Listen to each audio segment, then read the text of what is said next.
Welcome to the Slop Temple. We pray this video helps. In this video, I will explain how to fix your Nissan Altima door handle. First, let's gather our tools. You will need a Phillips head screwdriver, a flathead screwdriver, a trim removal tool, and of course, your brand new replacement door handle. Having a clean and organized workspace will make this repair much smoother and help you avoid misplacing any small parts. This guide applies to many Altima models, making it a timeless fix. Now, let's get to removing the old handle. Begin by gently prying off the interior door panel trim pieces using your trim removal tool. You'll find several screws, typically 2 or 3, hidden beneath these trims and in the armrest. Once the screws are out, carefully detach the door panel and disconnect any electrical connectors.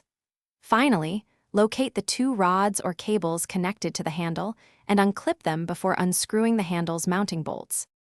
With the old handle removed, installing the new one is straightforward. Carefully slide your new door handle into the exterior opening, making sure it aligns perfectly with the mounting holes. Reinsert and tighten the 2 or 3 mounting bolts to secure it firmly in place. Next, reattach the door handle rods or cables to their corresponding points on the new handle. Give the handle a few test pulls to ensure it operates smoothly before proceeding.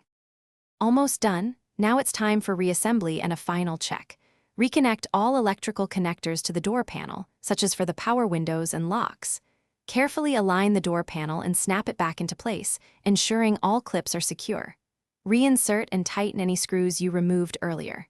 Finally, test the window, door lock, and your brand new door handle multiple times to confirm everything works perfectly. Great job!